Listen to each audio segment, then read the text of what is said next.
Hello, hello. Looks like my camera is working. My slides are working. Jerry, yes, this session will be recorded and shared. I think that's the number one webinar asked question. I should have Signal School number 1 pulled up to share. We'll do that. I'm sure Gino will help me out with that at some point, because that is recorded also. Okay, so we are at the top of the hour when this session is scheduled, and I think I might just go into it. Yeah, let's do it. Thanks everyone so much for joining me here. This is my second session with Rev Genius on the series that we're running, Signal School. And this one's going to be all about how to run signal-based plays. The last session we covered how to choose the right signals. And then the third one is going to be a more advanced, like a 301 of how to scale and how to measure and all this kind of stuff. So excited to do both part 2 and part 3, starting with part 2 right now. Okay, so the first thing, wow, Gina, you're fast for that. Already in there with the recording from the first one. So the first thing I wanted to cover is just kind of like level setting on what we mean by taking a signals-based approach to go-to-market or selling, and then also a recap of the first session. So this is a slide I use just like level set on what is a signals-based approach to go-to-market. And so the way I like to think about it is capturing buying intent signals from digital breadcrumbs from all over the internet to identify who's in market, where they work, the accounts that are showing signals, both on the person and account level, and then using those signals to inform your go-to-market strategy and take action with context. To me, this has been like the holy grail of marketing or go-to-market for a long time. And I think it's getting to this bottom line right here. I don't know if my cursor shows. Yeah, my cursor does show. So the ability to reach the right person with the right message at the right time. This is like, if you can do all those things, then your conversion rates like shoot up through the roof in terms of response rates or meetings booked rates and all that kind of stuff. So this is kind of like the why signal-based approach is effective and why you should care.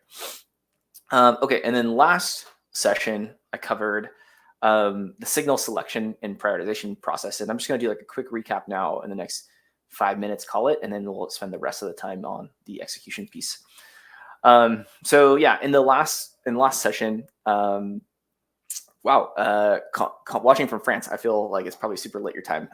Thanks for sharing that.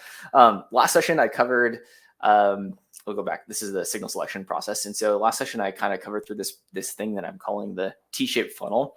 And this like really helps you get to the point of where signals become something to consider. And so the point of it is that the most go-to-market funnels are pretty linear. That means like each step that precedes the latter step is pretty consistent. Like before a signed agreement becomes the procurement process, and before the procurement process becomes a proof of concept, and before that a stage 2 pipeline is committed, and before that there's a discovery call. And then once you get to this like inflection point right here, the things that precede typically a discovery call or maybe like an email reply, if I'm thinking like from the SDR lens, is like there's like actually a mixed bag of things that happen here. It could be, someone requesting a demo, which is like very straightforward, or attending a webinar like this one. It could be someone engaging with a competitor on LinkedIn, or someone hitting a product page or product usage ceiling or something like that. And so all of these things that I mentioned, and there's hundreds of them, are the area of like the surface area of where you would select a signal to action. And typically it's either a sales rep or a SDR type of role who's actioning these signals. And so it's at this point where we kind of like focus and is the key to signal selection, where you can document 2 things. I think I do this in a few slides. I have more detail on this in a few slides. Essentially, it's like this area where we can say like, okay, this signal, when we action it, leads to, we get this much volume per week or per month or whatever. It converts at this rate. Let's give it a score. And then if you kind of like document all these things, it gives you like a good starting point of like, okay, which signals are working for us right now? Which areas do you think we can like expand on and optimize? And then like what, based on these signals, that we're seeing and how they're converting, like what other signals can we start to pull into the mix? And so to pull the signals in the mix, and actually, let me, if I copy this link and drop it in here. Yes, nice. So this resource is something that I shared last time. It's 100 signals that you can consider and choose from. It's a little bit overwhelming, but I created it so you can like look at a pretty expansive view of like what signals you could possibly consider. And then the art from here for signal selection is just kind of like narrow things down. And so there's also, if you go to this resource and you go from tab to tab, you'll see all these different resources in the same spreadsheet. And so this infographic takes all of these 100 signals and then groups them into like different categories. Like, is it product usage signals? Is it, something happening in your CRM? Is it, you have an open source product and people are active in a repo? Like there's all these kind of categorizations from that signal guide of 100 signals. And then from here, what you'll want to do is start to select and, or sorry, I should say, let me see if I have, sorry, I'm jumping all over the place here. Start to map out your signals. I'm just going to go to this resource because it's a little easier. Let's do that. So in this resource here, you'll be able to start to map out each of the signals that you care about by their propensity score, which means like, what is your best approximation on a score from 1 to 10, or like if you actually have data there of this signal converting to the next step. And then the other factor you'd look at is what's the volume of that signal. And so when you start to both look at each signal on these two different vectors, and then also select which are applicable to you. So for example, if only product-led signals are applicable to you, you can just use this resource to filter out, let's say clear all, and just click on product-led and website, let's say. And then you can select the ones that you really want to focus in on, and then narrow this down to only the signals you care about. And then you can say like, okay, here's this small subset. And I say like starting with a dozen to consider is a good spot. Then you can say like, okay, what is our propensity score for these? Like what are the likelihood of them converting to the next step? And then what's the volume? And then from here, we have this chart that you can see that maps like signals onto these same signals that were selected onto this visualization that shows like, okay, anything in this top right quadrant is the area where we should be like focusing our attention for experimentation. And so let's go back here. And this is kind of like what all of this slide is describing. And then when you start, like, so there's some interesting findings when you do this a number of times. And the thing is, like, if you map this out on this 2x2 chart, it's essentially the same thing I just showed, but it's like looking at the volume of signals on this axis and then the conversion rate on this other axis. And so what happens is what the high propensity, high converting signals typically have a lower volume. So you see like a low volume here, high volume here with something like a demo request. And then like on the other end of the spectrum, there's, the low converting signals like cold outbound is a like essentially infinite number of infinite volume, but really low conversion. And so the idea of plotting out all these signals onto this spectrum is to be able to focus in this one, guide you with some focus. And that typically tends to be like in this area here, this yellow zone of like, okay, we're not actively running experiments in this area. Like let's pick a few here and start at the highest converting ones and work our way down the list. I kind of already showed this of how to use that resource to find what's applicable and then chart them out. And then, yeah, you'd want to select the ones that are up here first, given that they're easy enough to execute on. Okay, so that covers a really quick summary of the last session, which was 30 minutes on this. So it was like a lot more in depth. But now I want to move on to the whole signal execution and automation process. So essentially we're saying like, okay, we've got our signals that we want to start working on or start experimenting with. Like now what?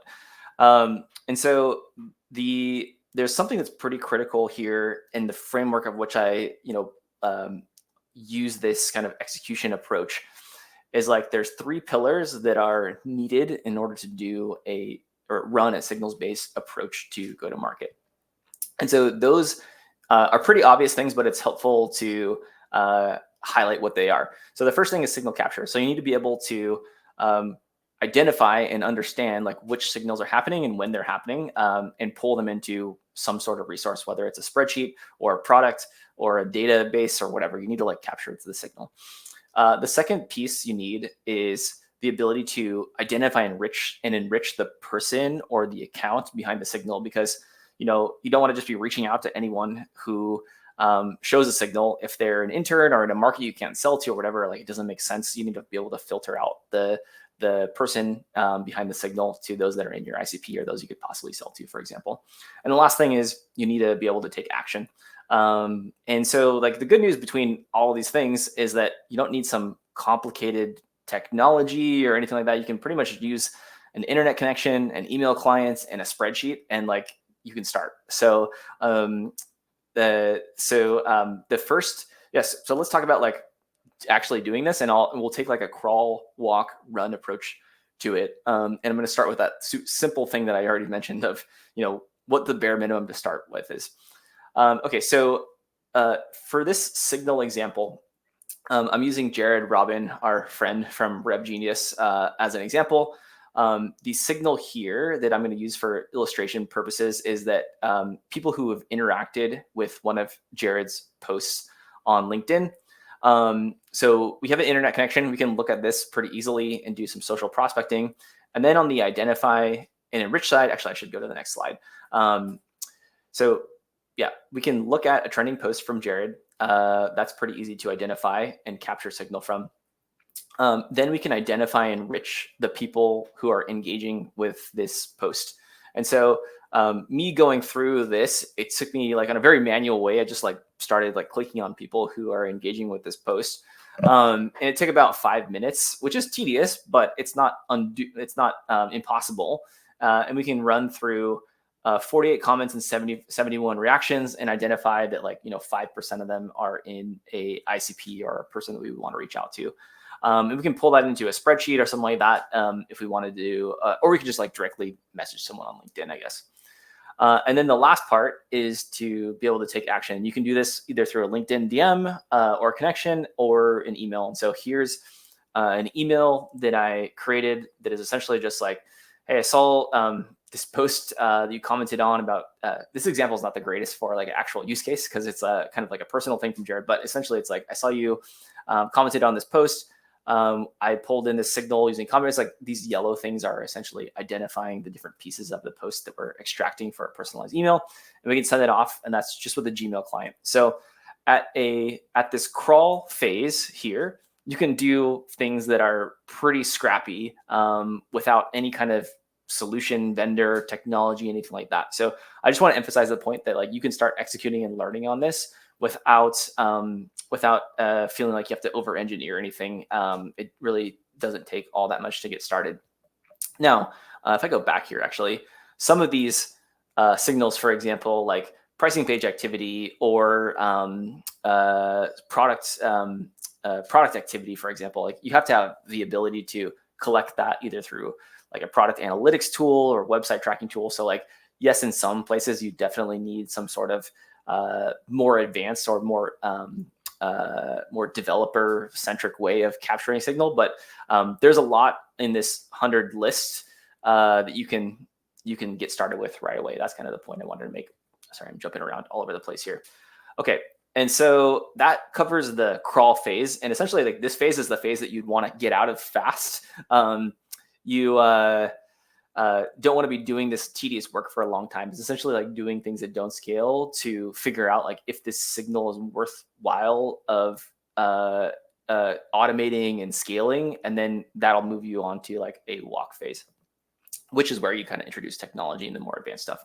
So let's jump into that right now, and I'm actually going to walk through some examples. So this is taking that same signal that a post happening on LinkedIn and using the people who engage and commenting on that post as a buying signal. Say it's like from a competitor or from like your CEO or something, and they talk about a problem that your product solves. If it's a competitor post, you can maybe reach out and say like, hey, like we solved this, we had this feature like 3 months ago, and they're just releasing it now. Like you should consider us. Or if it's from your CEO or something like that about a specific topic, you can say like, hey, I saw you engage with this. Something we like certainly help out with. Yada yada. Personalize the message. And so so this is the area where you can kind of use technology to extract that signal. I'm using common room in this case, but there's also some other things you can use, other tools you can use to do this. But essentially, we have this Chrome extension that you can install, and anyone who engages with this post, I'm using mine as an example here, will be pulled into common room where you can like filter and then follow up. And so this is what this looks like on the, and I'm going to like walk through a demo here. This is what this looks like at the identify enrich, which is like essentially like a database of people who have engaged with this post. And then you can add filters like, are they an economic buyer? Are they in your core industry? Do they have a company size of a certain amount? Like whatever the qualification criteria that you want to run, you can like do that with enrichment and like by applying some filters here. And there's, again, you don't have to use common from this, but there's like technology or other platforms you can use to pull in signal and then filter from there. And then the last step here is taking an action by adding that person to an outreach sequence. And so you can see that this process from it, instead of taking, 5 minutes and then like all the other tedious stuff of follow up, this whole process, if I was going to go through all of Jared's LinkedIn posts and do it all manually, it would probably take hours, maybe just 1 hour. But when you get to this like walk phase, it gets that time down by like an order of magnitude. So maybe like 10 minutes or 5 minutes. And let's like walk through that now. I think it'd be fun to actually show it versus just talking through it with slides. So I have people messaging me on LinkedIn. I have Jared's LinkedIn feed pulled up right now. And so I'm going to look at Jared's post activity. I always get stuck on LinkedIn where I accidentally need to like click into the actual post is not so easy. Okay, so I think this one, let's find one that has a good amount of likes. This one looks good. So I'm going to go to this actual post here. I say copy link to post, view post. And then because I have the common room Chrome extension installed, and you can do this for free by signing up for common room, you'll see this, we see this like add post to common room button here. And so I can click add post here. And then let me just make sure I'm in the right environment. 277, yes, add post. And then so I'm going to add all these people into a segment, a list to capture the signal, and then we'll take action once these people who engage with this post are in common room. So I'm going to say Jared's hot takes here. I'll click create segments. I don't think I've created that one before. I'm going to say add post to common room. And so what this will do, and it takes a few minutes here, is it'll look at all of these people, and I'm seeing some people who I recognize here, which is great because I can use them as an example. It'll take anyone who has reacted to this post or commented on this post and pull them into common room with that context. So essentially we're capturing the signal of the reaction and the what they're mentioning in the comments or anything like that too. And actually, I think maybe I'll use, maybe I can use Anthony as an example here.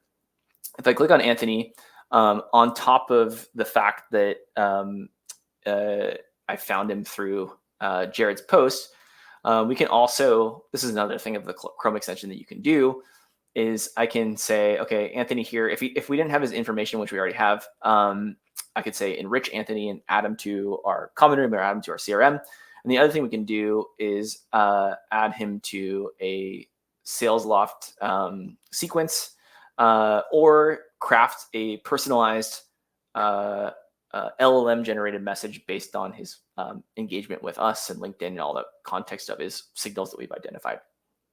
So this is like a quick way to do this, but it's a little bit more manual. So like, let's hop back over to common room, and hopefully that segment of Jared's hot takes is now, yeah, it's not entirely ready yet. There's only 15 contacts importing that have imported, but I can click into here and start to see the people who are engaging with Jared's post.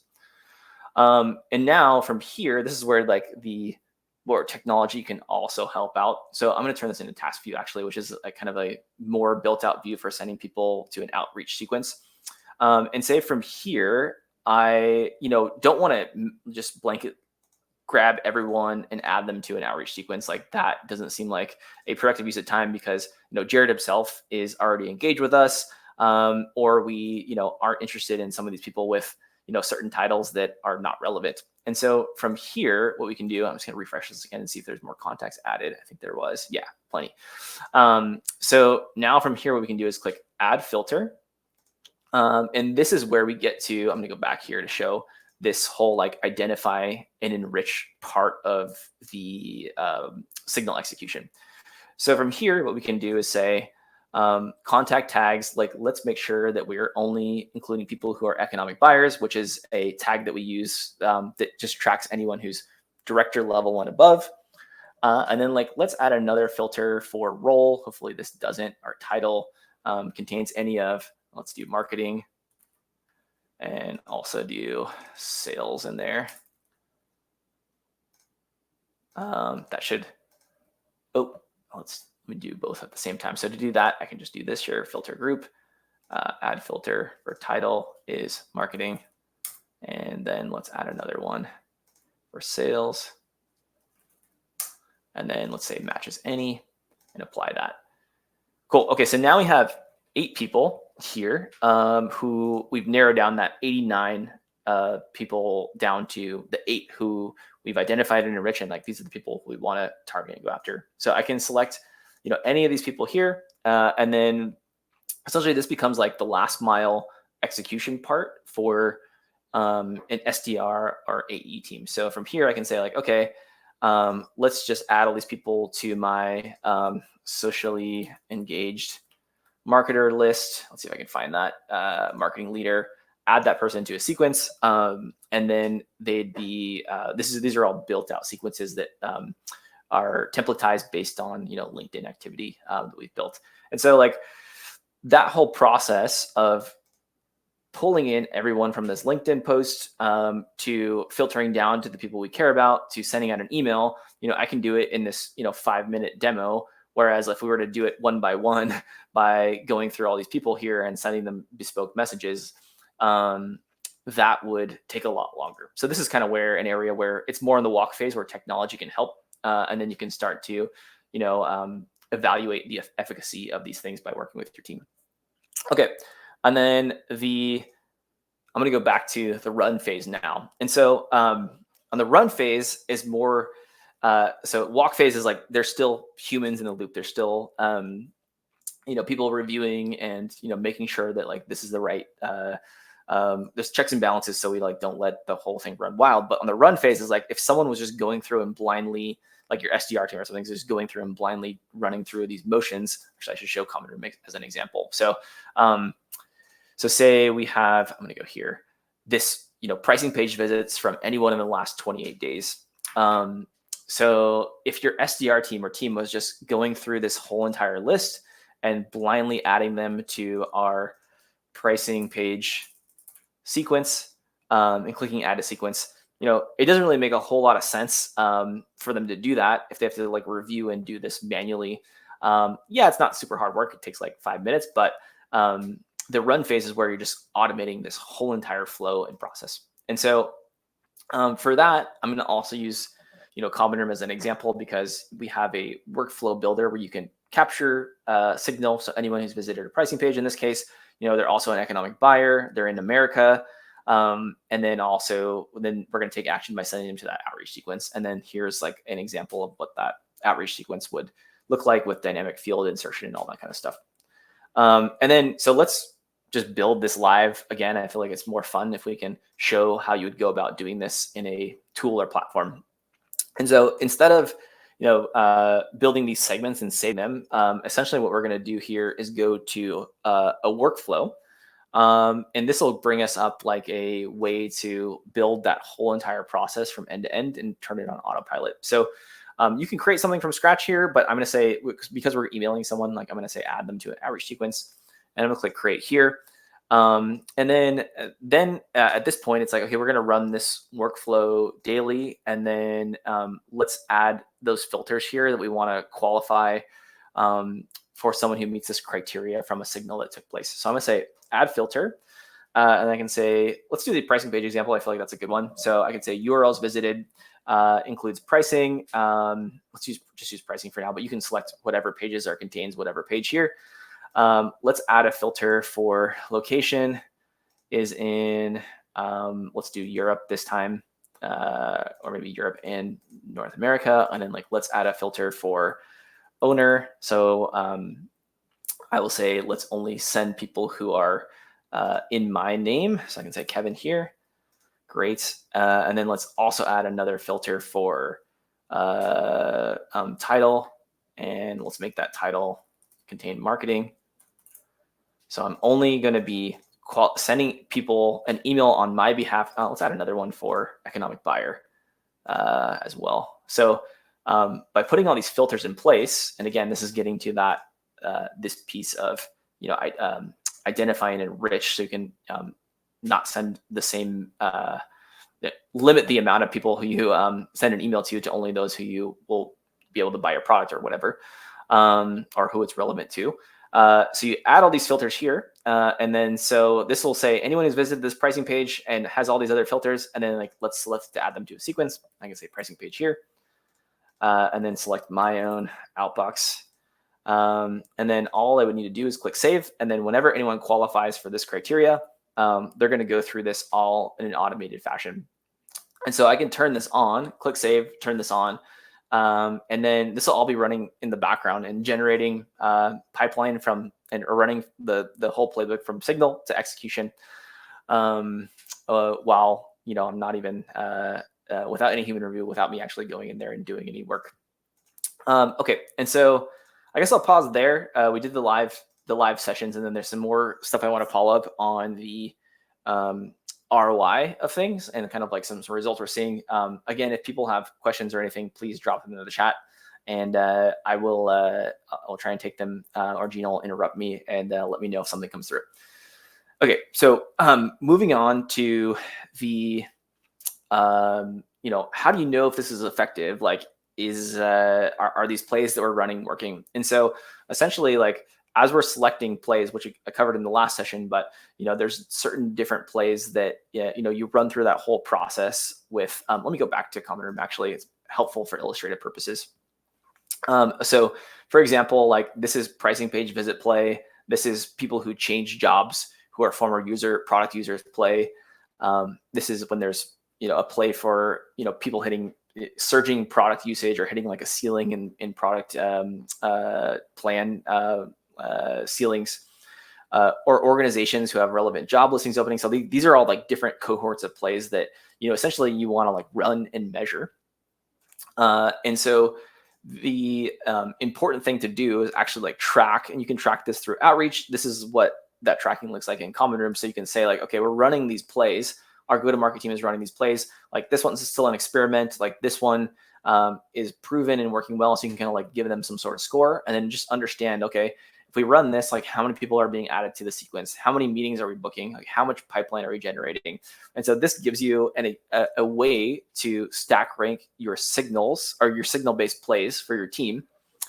And then they can jump into, and then an ops person or someone setting this up can jump into here and say like, oh, actually, this job changers play works a lot better than pricing page play. And so does product surges. And I can change this view and save that. And so now when our SDR team or our sales team jumps into a platform like this, they have a prioritized view of lists to go down and burn through, that's constantly replenishing as soon as we identify a signal and service that person or account behind that signal. And so as each one of these are done, the team can go through and say like, okay, like I've cleared out this cohort, let's move on to the next. And essentially like you're creating a prioritized day for your team so that they can work much more efficiently. And also, by the way, they have all the context of what's happening behind the signal if they look into the like product, into the user or anything like that. And so this is what is really helpful for, or just documenting like these different plays and how they perform is also super helpful for stack ranking and adjusting based on like what you want your team to be focusing on. And then another way to look at it, which is also back in my spreadsheet here, does that link go to it? Probably not. Is a calculator. So essentially what you could do here is take the metrics here and then go to document them into a spreadsheet like this, which you can look at. Okay, what's our signal frequency? What's the conversion to meeting or next stage in the funnel? Because of this conversion rate, like we estimate that our ACV for this is, where did I put ACV in here somewhere? Here is $25,000. We get this much frequency from the signal. It converts at this rate. Therefore, that signal to us is worth $100,000 in pipeline. And so this will help you get to a point like this kind of calculator, or using a tool like Common Room can help you get to that view of like, okay, which signals are working and like how predictable is it that for me to stack those signals so that I generate enough pipeline to hit our number for the quarter or whatever. Okay, and then the last thing that I wanted to show here, and I was hoping to end in half an hour, but I guess I'm going a little over. I'm a little long-winded today. Let's look at some results. And so I'm going to go back to that same playbook as an example of someone engaging on social and then following up with those people with a personalized message to book a meeting. And so our team is doing this with pretty solid success. So essentially we'll take a post here like Nick's, will add in different dynamic pieces that like reference the post, reference the author of the post. The author is included in the subject line. And then we talk about like how we actually, we're able to do this with Common Room as a dynamic insertion as well. So essentially we're just taking relevant posts, pulling them into Common Room, and then running playbooks that are personalized and dynamic based on like what's happening with the context of the post. Our team reviews this on a daily basis and adds those people to an outreach sequence. Here's a bunch of lines of where the personalization happens. So I have like Nick going here, what happened, the context from the post that goes into this part of the outreach template. You kind of get the point here. And then this approach has got like a pretty solid ROI. It's compared to more of our like ABM style of that we're benchmarking on. It gets 120% increase in meetings booked. And you can kind of see why. It's like all this personalization happening at scale and using the context of the signal, going back to one of my very first slides, using the context of the signal to identify where the buyer is in their journey, and then personalizing it to meet them where they are with a outbound message that hits hard. And so it's not just us doing this. There are a lot of our customers like Apollo, Notion, Zapier, Temporal, who are running these playbooks and getting better results than we are, and at a much larger scale.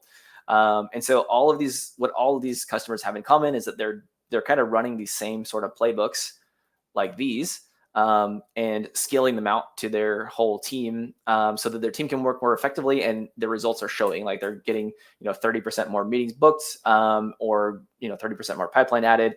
On the marketing side, they're identifying qualified leads before they fill out a form, and passing those over to the sales team so they can get ahead of them early and improve speed to lead. So really positive results we've been seeing across the board from taking this signals-based approach. And I just realized that as I jump to the last, oh, wow, this is an outdated one. I'm plugging part 2, which is the one that you're at right now. So ignore this. Part 3 is coming soon, but yeah, I'll pause there and take any questions. But thanks so much for joining and hearing me out on how to actually execute on signals. Hopefully that was helpful. Gina, anyone? Any questions? If not, great. I'll go to lunch early.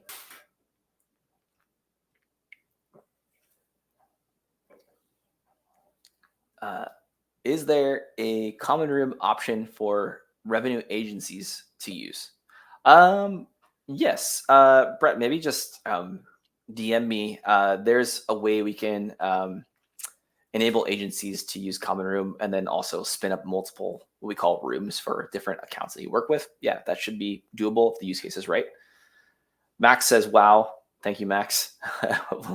I'm glad you liked it. I'm hoping that's a good wow. Yeah.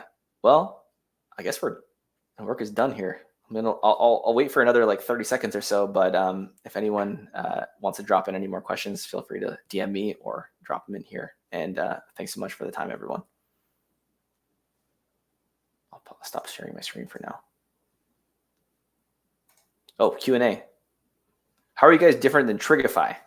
Nice. I love that question. So Trigify is, I might be getting Trigify wrong here, but they do things like, actually, I should go back to sharing mode. Let's do that. Okay, so Trigify is a point solution that does, that aggregates like job signals and hiring trends and stuff like that. And so I wouldn't say we're like better or different than Trigify per se at that one thing. I think the thing that we do really well, and maybe I can pull up our website for this actually. The thing that we do well and different from a lot of other point solutions like Trigify is actually the ability to, let me open this in a new tab, not only pull in that signal on the account party level, like a third party signal, like someone hiring for an engineering role at some place, or a mention of an AI initiative in the news or something like that. That's like at the account third party level. But we also have signals from product data, from LinkedIn, like I just showed. Maybe Trigify does that. We also have pull-in signals from your CRM, from product usage data, from second-party sources like GitHub activity, and then activity like job changes. And so essentially, like we become a signal, like a platform for capturing all signals, not just point solutions like job changes or website tracking signals. Like this is all inclusive. Like all these signals are inclusive with Common Room, and so you have like one single pane of glass to capture all the signals, then run different plays by even stacking two signals together. Like one example of that that's great is someone who changed jobs who was a former product user. If you don't have product signals and job change signals, you're not able to like stack those two things together and run that play. I will show, for example, real quick too, if you don't mind, folks on the call, what I'm talking about with that like Trigify signal. And this is like my understanding of Trigify, so they might be something different, and please correct me if I'm wrong. So we have two different in Common Room. We have two different types of objects, one for organizations and one for contacts. And so on the organization level, we can get signals on organizations, which is something that I think Trigify does as well. And for this, I can say we have 27,000 organizations in this instance right here. I can say add filter, and let's do a job listing category search. I had done this before for a company that we work with that I showed before for GraphQL. So I'm going to say click on that. And this will identify any one of those 27,000 organizations who have a job listings with Apollo GraphQL, or if GraphQL wanted to have a competitor job listing or like skill set or something in that job listing, they can do that here. And so if I go, these maybe become now my my accounts that I'm going to go after, and then maybe I add another filter for like an owner or something like that. But if I go into say, let's go Databricks here, I can then look at their job listings and do that same filter for keyword listing search and do GraphQL. I think that's probably the one that's more likely to come up with searches. And I can see like, oh, this company has, Databricks has like 4 open roles. This is a great thing for me to reference as a rep and like reach out to the right buyer or persona at Databricks. And so this is the kind of signal that we pull in at the account level that I think Trigify does. It's just like we also do website tracking and product tracking and like all these other types of signals. There's a big library here actually. You can see all the different types of signals that we are able to pull in with Common Room. Cool. So Thanks for sharing my LinkedIn. Max says something about, hold on a sec. What can you say about alignment with customer life cycles? I might have missed the detail. Oh, okay. This is an important point. And so Max, for that, because we have this, you definitely want to like be matching, especially on the account level. Like, okay, is this account in deal? Are they closed one? Are they a customer?